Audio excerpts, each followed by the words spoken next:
বন্ধুরা, আজকে আমি ভোলা মাছের সরষে বাটা দিয়ে ঝাল বানাবো। তার জন্য আমি মাছটা ভেজে নিয়েছি। এবার মাছটাকে তুলে নেবো। মাছটা এক এক করে তোলা হয়ে গেছে। এবার ওই তেলের মধ্যে একটু কালো জিরে দিয়ে দিলাম, একটু হলুদ গুঁড়ো দিয়ে দিলাম। এবার এইটা দিয়ে একটুখানি নাড়বো। তারপরে আমি একটু সর্ষের মধ্যে দুটো কাঁচা লঙ্কা আর একটু নুন দিয়ে সর্ষেটাকে বেটে দিয়েছিলাম, এটা আমি দিয়ে দিলাম। চারটে দেবো যাতে তলায় এই খোসাটা একটু ফেলে দিলে ভালো হয়।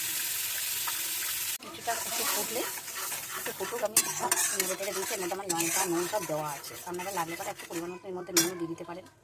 এবার এটা একটু ফুটে এসেছে। এবার আমি মাছগুলোকে ছেড়ে দেবো এক এক করে। ভাজা ভোলা মাছগুলোকে আমি না ভোলা মাছগুলোকে নুন হলুদ দিয়ে আধ ঘন্টা মাখিয়ে রেখে দিয়েছিলাম। আপনারা মাখিয়ে রেখে তারপর ভাজবেন। দেখুন ভোলা মাছগুলো এবার ফুটছে।